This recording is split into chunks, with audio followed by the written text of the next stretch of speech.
Welcome to Policing TV.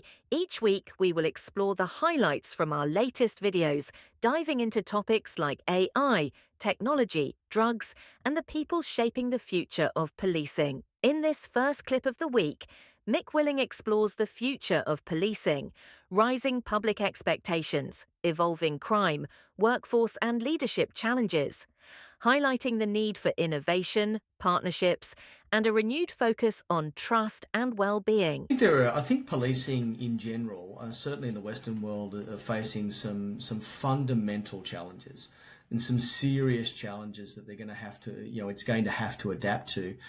I also think that each of those challenges actually creates opportunities as well for law enforcement. So, I think that, the public, socially expect more from police. They expect, timely information. They expect to be served equitably.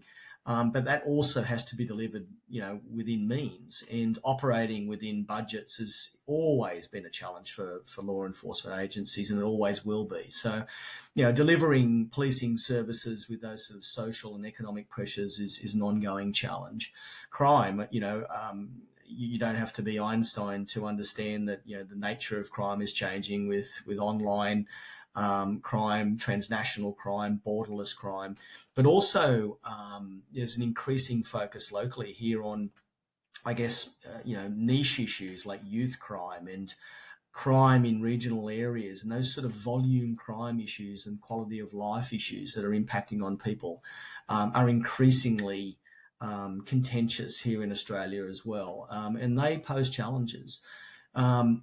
Internally, there are a number of challenges as well. Retention, attracting and retaining the right people, I think, is a challenge for all law enforcement around, I guess, the Western world. And I think that, organisations like law enforcement agencies need to look at different ways of attracting people and retaining people. The workforce is changing in lots of ways. You've got culture and well-being issues. I come from right now, an organisation that is focused on, the well-being of first responders, and investing up front in people, and so they understand what it is that they're going to face throughout a career, and what it is to be healthy is really important. And equipping them with the right skills to ensure that they maintain their well-being is an increasing challenge. Now, the cost alone in terms of workers' compensation is overwhelming. So there needs to be some out-of-the-box thinking there. I think skills and diversity, developing and maintaining core skills is a real challenge across law enforcement agencies. But I guess not just that, identifying and investing in the skill sets that are going to be required into the future. Not 5 years from now, but 10 years from now, 15 years from now. There may be roles in policing that don't exist yet, that will be developed over time, given changes in the skills that are going to be required. Leadership, I think that leadership in general is going to be, and well, it is right now, but I think it's going to be an increasingly challenging thing. So identifying and investing in the right leaders for the future is a challenge. And not necessarily doesn't have to be a popularity contest. It doesn't have to be that you're in the right clique or you're in the right mold, but we really need to look at what organizations need culturally and performance-wise, and invest in developing the right leaders without a doubt moving forward.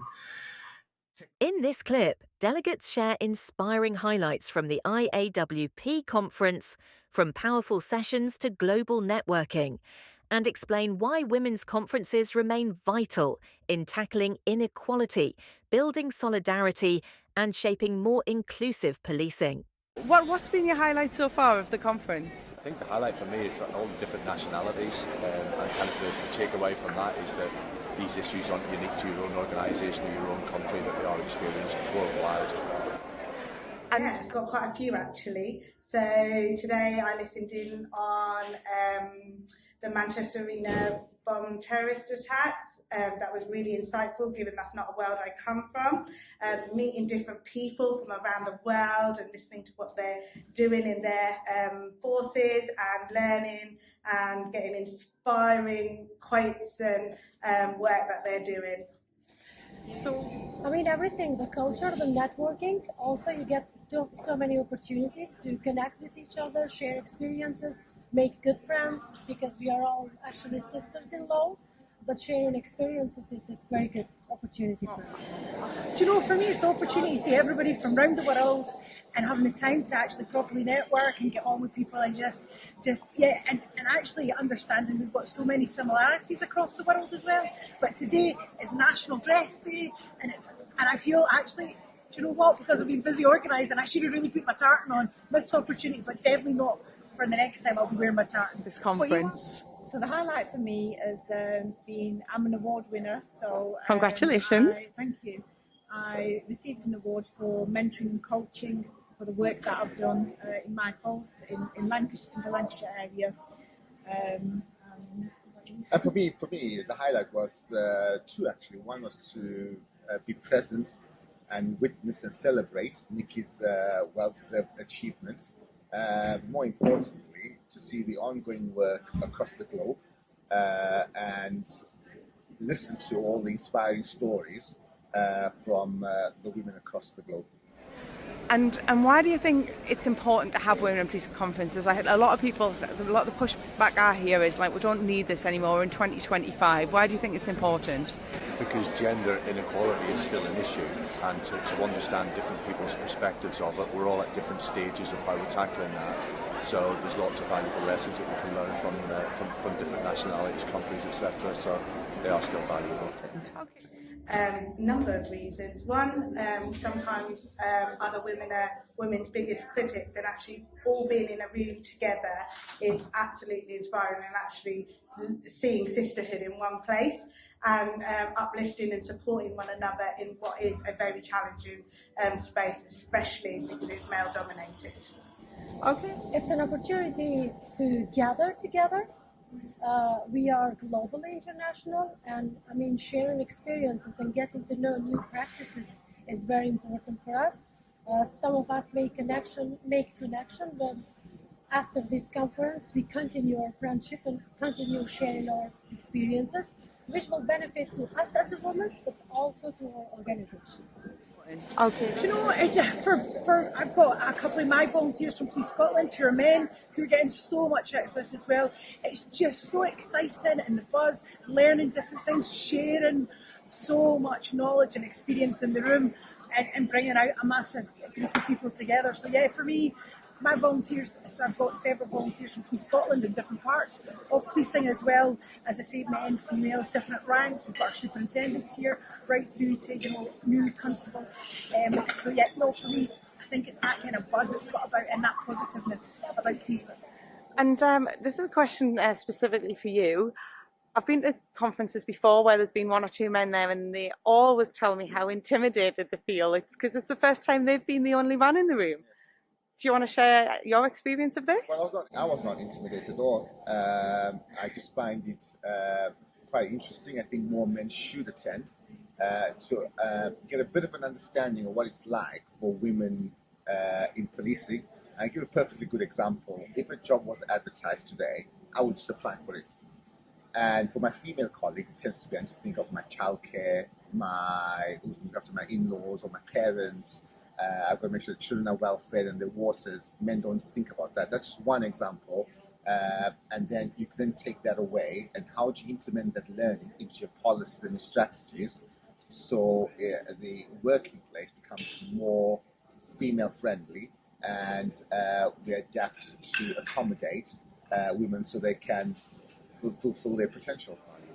In this final clip of the week, Rachel Tuffin reflects on turning research into real change, shares a formative moment inside Jack Straw's office, and offers a powerful leadership lesson, the umbrella, about creating space for others to thrive. Ask you about the memorable moments, things that might have, I don't know, hesitate to ask this one, but things that might have gone wrong that you look back on now and think, with a wry smile, or things that surprised you perhaps, or invite you.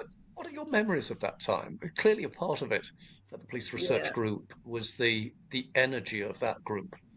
And I've got to ask, did you sort of cut your teeth in your sort of leadership style there at the Police Research Group, or what do you remember about those days? Yeah, I had some really supportive people that we worked with. I think what I remember most is just the sort of team environment. It's wonderful working with other researchers and police officers, and just look, there's so many questions being asked, and you know, people to discuss your ideas with, and kind of you if you're getting stuck on something, there's always somebody else who kind of has done something similar or has got an idea to help you. So yeah, it was a great team, and we even had people from overseas. There, Jackie was from Australia, and yeah, she'd worked in government over there. So it was a really great team of people.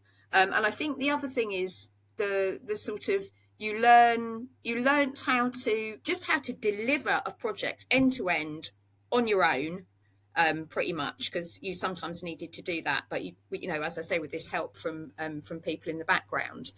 But I think the biggest thing was how you work with forces and how you make research matter. Because you know, you can do an interesting. Lots of people can do an interesting research project. It's like, and then the classic. No, the recommendations never go anywhere. The report sits on a shelf. So what I got really fascinated by was, and that, you know, was a big part of what the difference, I suppose, in somewhere like the Police Research Group. It was all about it being applied, and how do you get the change to happen? You know, I remember one of my colleagues, the classic civil service things they would tell you how to do in terms of how you present your information to ministers. I got to go and do a tiny little secondment in Jack Straw's office a day a week for a few months. Former Home Secretary. The former Home Secretary, yeah, and that was absolutely fantastic. So you had all these kind of opportunities to see, like, in terms of anecdote. I mean, it's a tiny thing, but so important. I remember seeing his box. You know, several boxes. So this is all the papers that are going into the ministers, kind of for the minister's consideration over the weekend. So all of this stuff goes into the box, all marked up, all these submissions with all these decisions to be made. So I got to be part of that, of getting all of the stuff into the box. It goes off with the Home Secretary. It comes back on the Monday. It's all been read. It's all been annotated. All of those decisions have been made. And I thought to myself, wow, we are writing quite short reports for that kind of thing. You know, there might be like 20, 30 pages, quite succinct, lots of really good material in them. How would I ever expect somebody like Jack Straw to read even like beyond page 1?